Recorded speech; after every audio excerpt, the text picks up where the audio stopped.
The morning sun rose over Dust Creek, warm and careless, shining down on a world where some hearts remained frozen. On the porch of the sheriff's house, young Clara Whitlock sat quietly in her wooden chair, staring at the dust that danced across the road. Her legs, thin and lifeless, lay motionless beneath a patchwork quilt, useless since the fever stole her strength 2 years ago. She was 10 years old, trapped in a body that wouldn't move, her voice barely a whisper in a town that had stopped listening.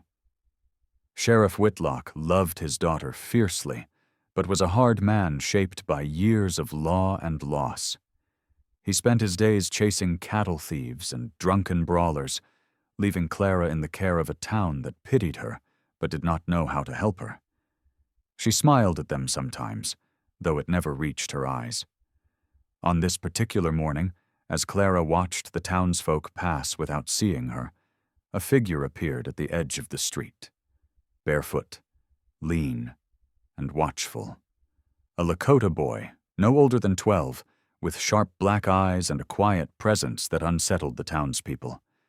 His name was Chayton, and he lived on the outskirts where the river met the cottonwoods, alone since the army raids scattered his people. Most folks crossed the street when they saw him, muttering beneath their breath about danger and thievery. But Clara did not look away. She watched as Chayton paused, one foot in the street, the other hesitant on the wooden sidewalk. Their eyes met, hers filled with silent longing, his with cautious curiosity. For a long moment, the world seemed to hush between them. Then, in a gentle motion, Chayton approached, stopping a few feet away. He said nothing at first, simply crouched to the ground and drew a picture in the dust with his finger, a bird, wings wide, flying over the hills. Clara stared, then smiled faintly for the first time in months. Slowly she picked up a twig and added to the drawing, a sun rising behind the bird. Chayton grinned, his face softening in a way no one in Dust Creek had ever seen. But their quiet moment was shattered when Deputy Harris stepped out of the saloon. "Hey!" he barked, hand resting on his revolver. "Get away from her, boy! She don't need your kind filling her head with nonsense!" Chayton stood, eyes burning, but he said nothing. He gave Clara one last glance, a promise unspoken, then turned and disappeared down the alley as quickly as he had come. But the mark he left on her heart remained, quiet and stubborn as the morning wind.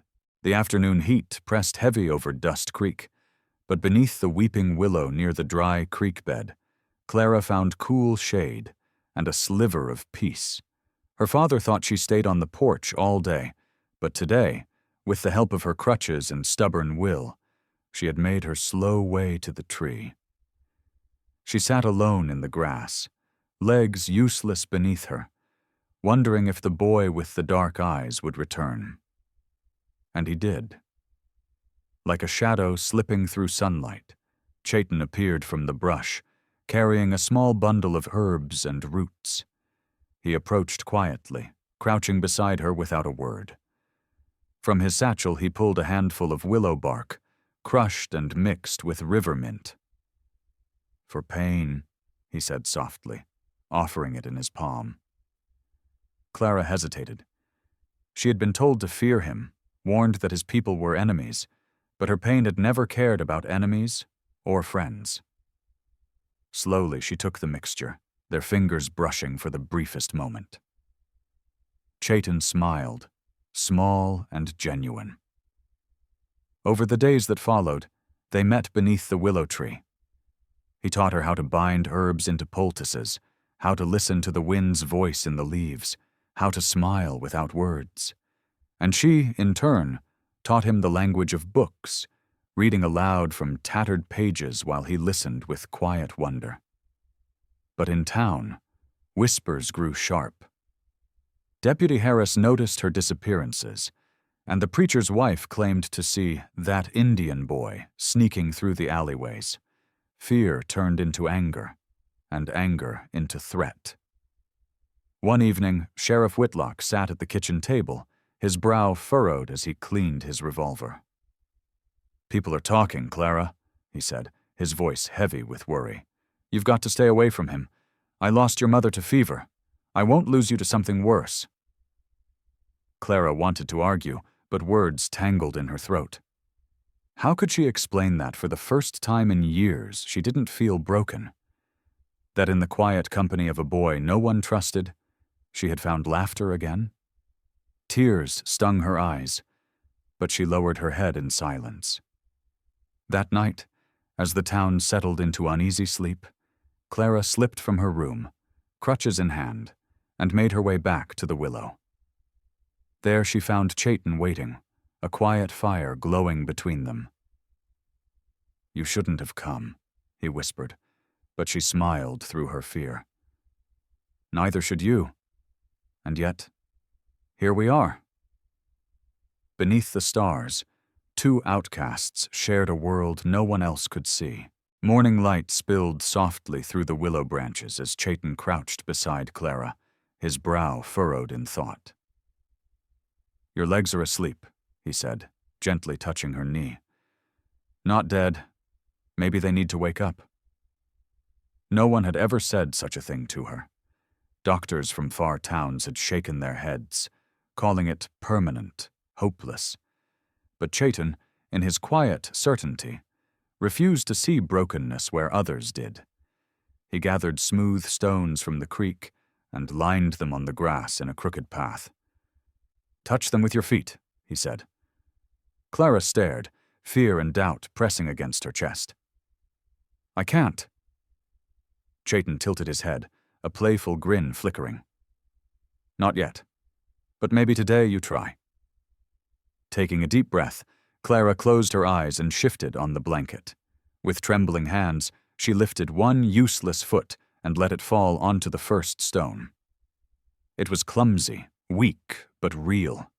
She gasped as a faint tingle crawled up her leg, painful, sharp, but alive. Chayton laughed softly, the sound like warm rain. "See? Not dead?" Clara smiled through her tears, wiping her cheek with the back of her sleeve. They spent hours beneath the willow, repeating the exercise until the sun chased them home. Each time, her foot found a stone a little easier. Each time, her laughter grew stronger. But in town, the whispers turned to action. Deputy Harris and a handful of men rode out to the outskirts, tracking Chayton's trail through the brush. They found his small camp by the river, a modest lean-to with nothing but herbs, feathers, and a worn blanket. "Trespassing," Harris muttered, setting fire to the shelter with a cruel spark of his match. The flames roared as Chayton watched from the shadows, silent and still. Dust Creek had declared its verdict without a trial. That night, Clara heard the news from the kitchen window. Her father spoke in hushed tones with the preacher. "It's for the town's safety," they said. But all Clara heard was betrayal. She returned to the willow with anger in her heart, but found only ashes where laughter once lived. Chayton sat by the creek, staring at the water as if waiting for it to carry his sorrow away. Clara approached, words failing her, but actions spoke louder. With a groan of effort and will, she stood, wobbly, trembling, but standing. Chayton turned, his eyes wide, a smile breaking through his sadness. "You see," he whispered, "not dead." And in that fragile victory, the world felt a little less cruel. The peace beneath the willow did not last long. In Dust Creek, news spread fast that the sheriff's crippled daughter had been seen walking with the Lakota boy. What should have been a miracle turned to scandal in the mouths of bitter men. Deputy Harris slammed his whiskey down in the saloon and gathered a few like-minded souls. "He's got some kind of witch medicine," Harris spat. "Next thing you know, he'll curse the whole town." By dusk, 5 men rode out toward the creek bed, rifles slung and intentions sharp. Sheriff Whitlock heard the rumors too late. He raced after them on horseback, fear for his daughter gripping his chest tighter than any outlaw ever had. Meanwhile, beneath the willow, Chayton and Clara rested side by side. Her steps had grown stronger each day, though she still stumbled and leaned on her crutches. Chayton spoke softly, telling her stories of birds who learned to fly despite broken wings, of warriors who fought with their hearts when their bodies failed them. She listened, hanging on every word, feeling her world stretch beyond the dusty streets of Dust Creek. But the crack of a branch broke their peace. Harris and his men burst through the brush, rifles aimed, faces twisted in fear and hate. "Step away from her, boy," Harris barked. "You've poisoned her mind long enough." Chayton raised his hands, calm but ready. Clara stepped between them, heart pounding. "He's my friend. He helped me walk." But Harris didn't hear her, or didn't want to. He cocked his rifle, the click sharp as thunder. Just then, Sheriff Whitlock rode into the clearing, his revolver drawn. "That's enough." His voice cut through the rising storm. "Nobody fires a shot on my watch." The men froze, caught between duty and hate. Harris turned, anger flashing in his eyes. "Sheriff, he's a Lakota. You know what they did in these parts. We can't trust them." Whitlock's jaw clenched, the past flashing behind his eyes. He'd buried friends after the raids, carried grudges like stones in his chest.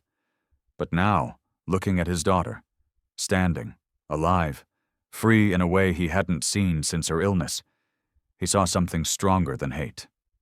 He lowered his revolver. "All I see is a boy who gave my daughter her life back." For a long moment, no one spoke. Then, reluctantly, Harris lowered his rifle. One by one, the others followed, uncertainty replacing fury. But peace is fragile in Dust Creek, and hate doesn't vanish overnight. Somewhere in the shadows, it still waited, patient and cruel. The next morning, Dust Creek woke divided. Some called Sheriff Whitlock a fool for protecting a Lakota boy. Others, seeing Clara walk across the churchyard with trembling but determined steps, wondered if they had judged too quickly. At the general store, whispers buzzed louder than the flies around the sugar barrels. Old Mr. Granger muttered, "A crippled girl walks because of a savage's magic? Or a trick meant to soften our guard?" But in the quiet corners of the town, some hearts stirred with doubt. Doc Ellery, the town's aging physician, wiped his spectacles and said softly, "I've tried for 2 years and failed. If that boy gave her what medicine could not, maybe we ought to ask how, not why." At home, Sheriff Whitlock sat across from Clara in their small kitchen, his hat resting on the worn table. "I won't pretend I understand it," he said, his voice rough from sleepless nights. "But I saw you stand, Clara. I saw you walk. I can't deny what's in front of me." Clara placed a hand on his, small but steady. "He's kind, Papa, and lonely." Whitlock sighed, looking past her to the open door where the world outside waited to judge them both. Kindness don't matter much to men scared of losing their grip. Word came that afternoon that the town council, pressured by Deputy Harris and the shopkeepers, had called a meeting. Chayton was to be brought before them at sunset to answer for his trespassing and unnatural influence. Sheriff Whitlock rode to the creek himself, finding Chayton repairing his burned shelter. "They mean to make an example of you," Whitlock said, voice low. "I can't stop them all, but I won't let them hurt you." Chayton's face was calm, resolved beyond his years. "I've lived with their hate my whole life. I won't hide." Clara arrived moments later, breathless from the effort, determination burning in her steps. "Then I'll stand with you." That evening, as the sun bled red across the sky, Chayton and Clara walked side by side into town square. People gathered, faces tight with suspicion. Deputy Harris stood at the front, arms crossed, ready to pass judgment. But when Clara took Chayton's hand in hers, lifting it high for all to see, the crowd wavered. There, in the fading light, stood a child once broken and a boy once cast out, united in a simple, undeniable truth. Kindness had given them both a second chance. But whether Dust Creek could accept that was yet to be seen. The church bell rang sharp across Dust Creek as the townspeople gathered in the square, their faces drawn and wary. Beneath the fading sunset, the council formed a crooked line, men with stiff collars and stiffer hearts.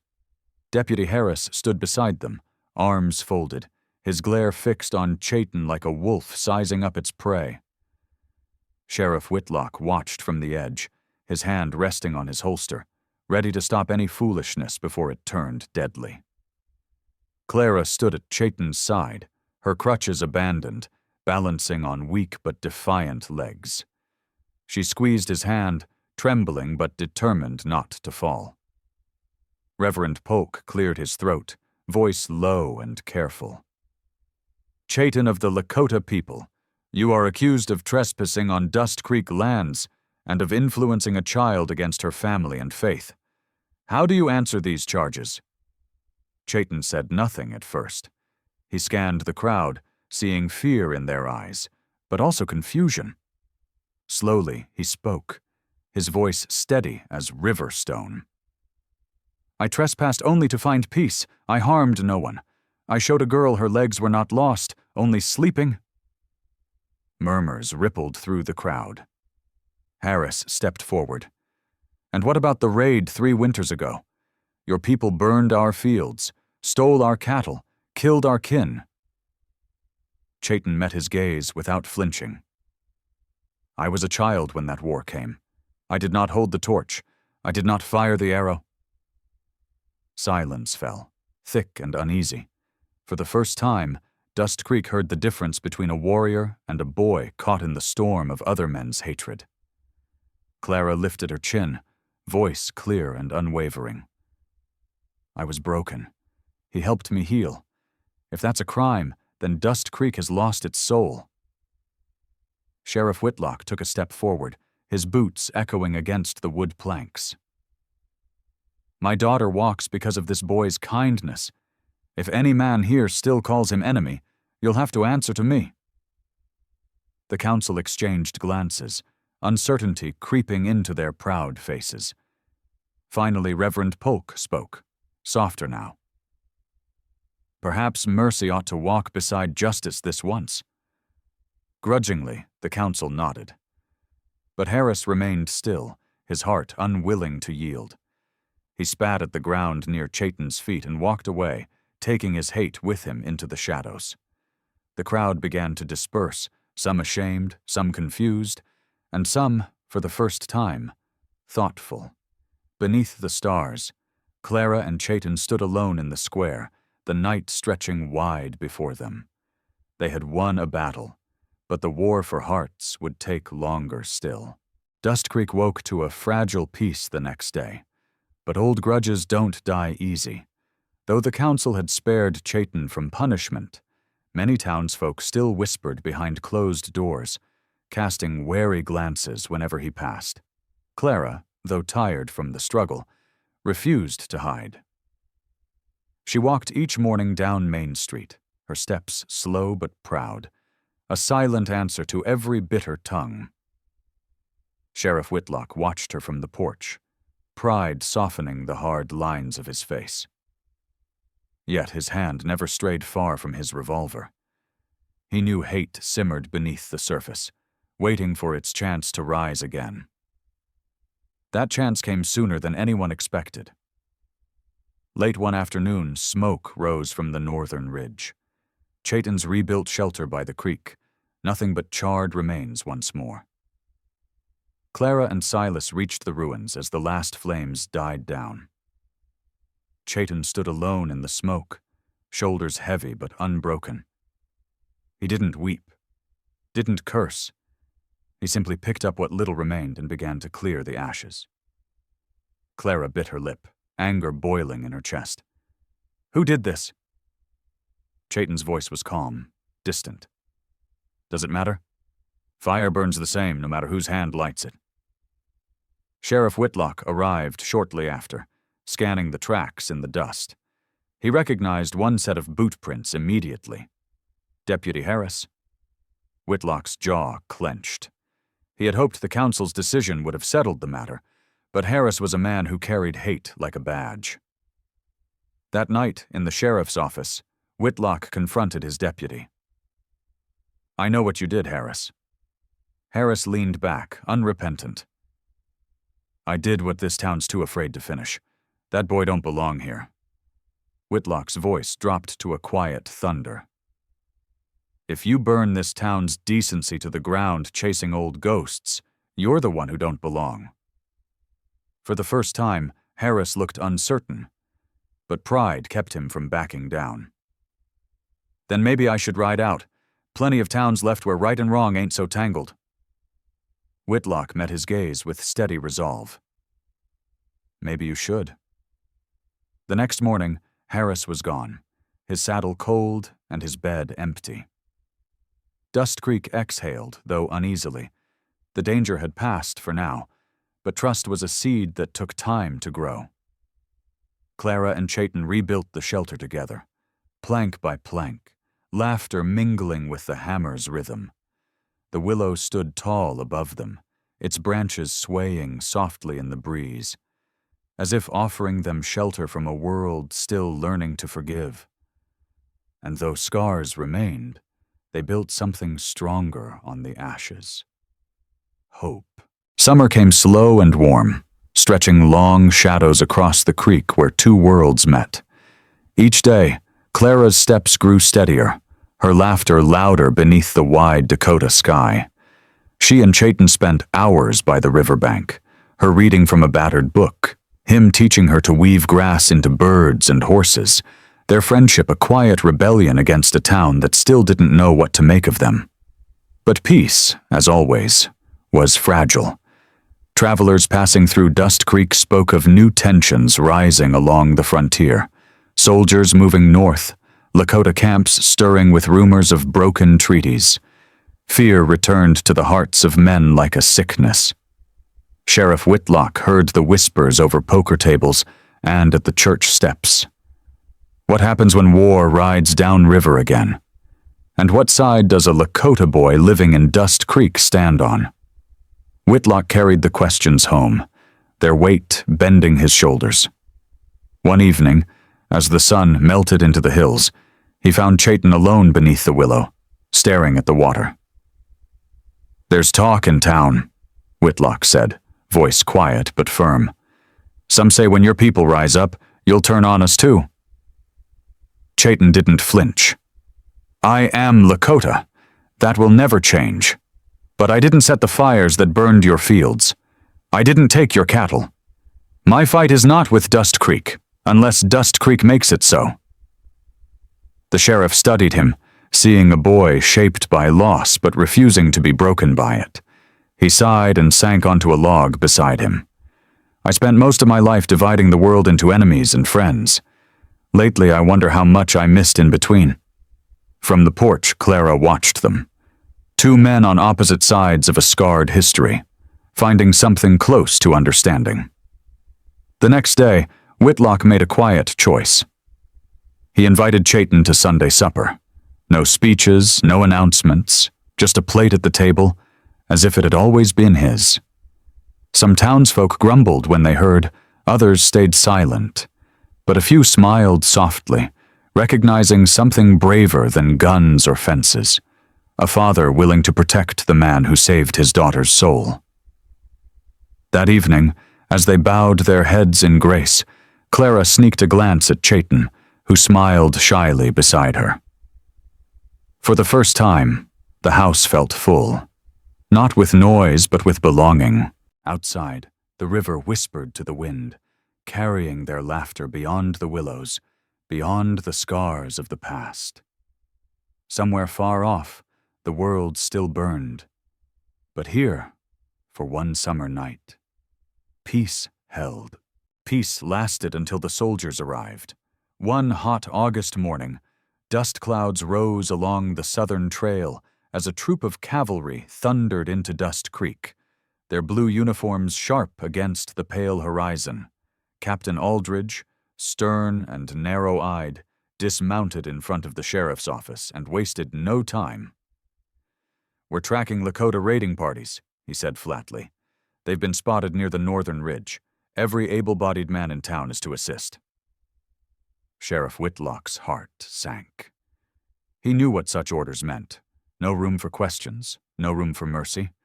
And he knew, too, where the soldiers would look first. Chayton. That afternoon, the captain's men rounded up every native face they found, whether they were friend or stranger. When they came for Chayton, Clara stepped in front of them, arms wide, trembling but firm. "He's not a raider. He's my friend," the captain sneered. "Your pity blinds you, girl. Blood runs deep, and his kind knows no loyalty but their own." Sheriff Whitlock stepped forward, voice low and dangerous. "If you arrest him, you'll answer to me. He's under my protection." But Aldridge wasn't interested in one town's sheriff.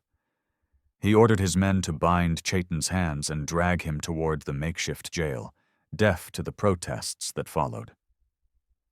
Clara's tears burned her cheeks as she watched them take him, powerless against the might of the army. That night, Dust Creek was split in two. Some townsfolk whispered that it was time the boy paid for his people's crimes. Others sat silent in their homes, uneasy with the injustice but too afraid to speak. Alone in his cell, Chayton stared at the stone wall, his spirit heavy but unbroken. He had known men like Aldridge before, men who judged without listening, who saw only bloodlines and scars, never hearts. But he had also known kindness. In Clara's stubborn hope, in Whitlock's quiet courage, in the willow's sheltering arms. Clara refused to accept the ending written for them. As night fell, she limped to the sheriff's office, keys trembling in her pocket, heart pounding like thunder in her chest. Sheriff Whitlock met her at the door, eyes weary but knowing. "You're going to do this, aren't you?" She nodded, breathless. "I can't leave him in a world that won't see who he really is." Whitlock sighed and handed her the key. "Then go. And pray tomorrow forgives us both." With the moon watching overhead, Clara slipped into the jailhouse, unlocking the cell with shaking hands. Chayton looked up, surprise and gratitude shining through the dim light. Together they slipped into the night, running not from justice, but toward the freedom neither had ever truly known. They ran through the cottonwoods, shadows stretching long and quiet under the moonlight. Clara stumbled often, her legs still weak, but Chayton caught her each time, steady as the earth beneath them. The creek whispered beside them, guiding their way north, far from the guns and cruel stares of Dust Creek. Behind them, the town slept uneasy, its people torn between loyalty and fear. Sheriff Whitlock stood alone on his porch, rifle in hand, watching the horizon where his daughter and the boy had vanished. He could have raised the alarm, sent the soldiers riding after them, but he didn't.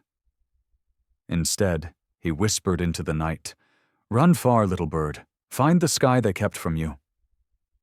By dawn, Clara and Chayton reached the hills beyond the ridge where the cavalry wouldn't follow. There, nestled among the cottonwoods, they found Tana's camp, a small gathering of Lakota families who had survived the raids, living quietly on the land that still remembered them. Chayton's people welcomed him home with cautious smiles and wary eyes. But when they saw Clara, pale, trembling, yet walking on her own 2 feet, they understood. Wounds ran deep between their people and Dust Creek, but here stood proof that kindness could bridge what war had broken. Weeks passed, and summer slowly faded into autumn's gold. Clara learned the ways of the Lakota, how to braid grasses, ride bareback, and listen to the language of birds. Chayton, in turn, learned to laugh without fear and dream beyond the borders of survival. And in the evenings, beneath a sky bursting with stars, they spoke of a future Dust Creek couldn't imagine. Back in town, whispers of their escape softened with time. The cavalry moved on, chasing ghosts in the north. Captain Aldridge left, leaving only dust in his wake. Sheriff Whitlock returned to his quiet home, his heart heavy with loss but light with pride. He kept Clara's room just as she left it, a lantern burning in the window each night in case her steps ever found their way back home. But Clara and Chayton had found a new home, one where friendship was not forbidden by bloodlines, and walking meant more than just moving your feet. It meant moving hearts. On the first snowfall, Clara stood at the ridge, gazing back toward Dust Creek. Chayton stepped beside her, his voice soft. "Do you miss it?" She smiled, the wind lifting her hair. "Number because I found where I was meant to be. And in that moment, beneath a sky bigger than all their scars, they were free. Not just from Dust Creek, but from the past itself."